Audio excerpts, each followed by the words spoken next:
So now tell me again now about the fellow Yeah. for Imperato. She Yeah. believes that she wants to get it directed, Right. but he may even say, I'll do it now if he's that Right. excited. She thinks that the research piece would be most exciting. Right. I said it's not Mark's priority, but it would eventually Right. happen. So tell me about the So the issue is, so it looks like Brotman finally is going to go for this VQI thing. He said, "Show me some real data," which I have all this data here, Yeah. and I've got it all graphically formatted, and I got to cull it out and make it make sense for him because he doesn't want to Okay. see 50 slides.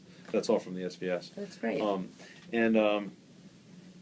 But he said, "You're right. We're going to get caught behind the eight ball on this one." So now we're going to have so with this VQI, we are going to have data on our. I'll show you. This is kind of cool. So this will make more sense for you. What time do you have to go? So I have to go see Neil for 5 minutes, and then I have to go see somebody else by 5:30. I'm fine. As long as you're fine. You have to all these patients. No, I'm finished. Oh, you're done? I have to do the charts next, but see data quality measures.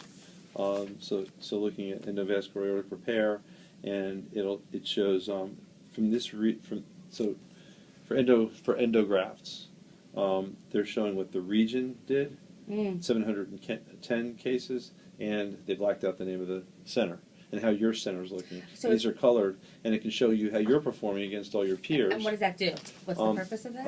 Well, in theory, it's to develop quality, and put the other stuff here that I made. Anyway, there's other stuff. So for instance, here's a concrete example.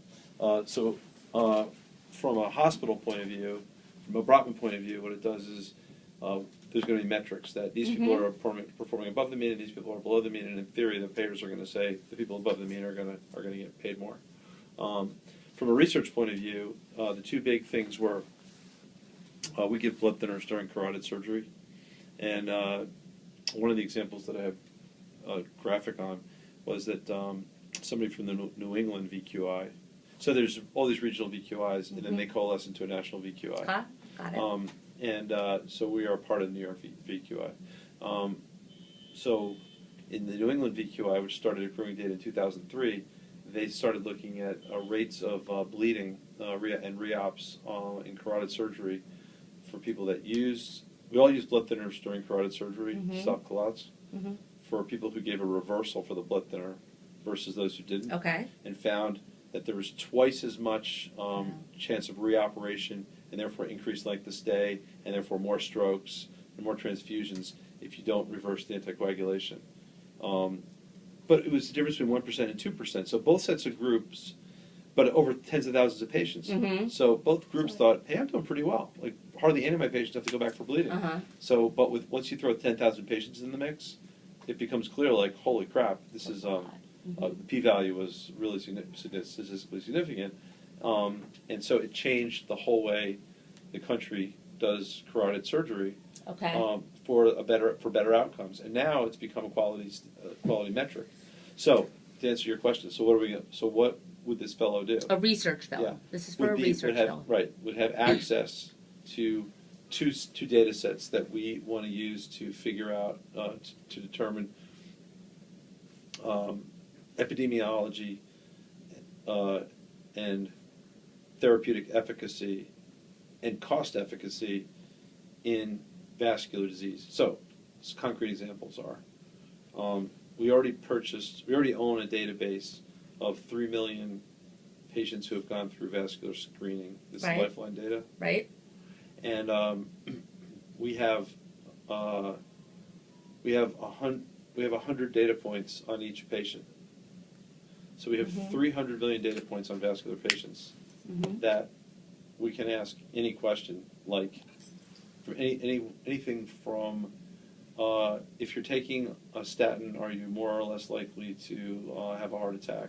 To if you eat walnuts once a week, are you more or less likely to have arterial disease? Okay.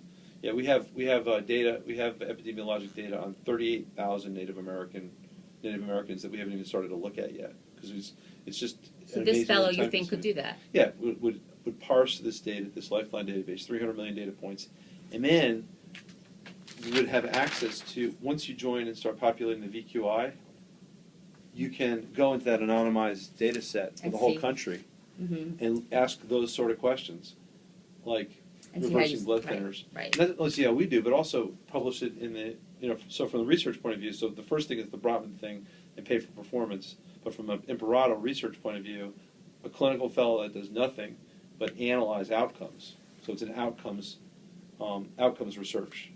Clinical fellow that's going to look at our outcomes, but also compare them to regional outcomes, like everyone in New York, and compare those to national outcomes, and hopefully change the standard of care in vascular disease. And that's what Tony's all about. He was all about trying to do it better. Mm-hmm. And so that thing about using blood thinner reversal, it's called protamine, is the reversal for the blood thinner. That thing about using protamine is the stereotypical way that now the whole country, as a result of this VQI, has Really? changed the way we deliver care, which is better for patients, fewer strokes, fewer reoperations, and also cheaper for hospital, less expensive. You have a 1% less reoperation rate. Hospitals are all saving money too. Okay, so, all right, so let me ask you, let me just. So that's the clinical research fellow.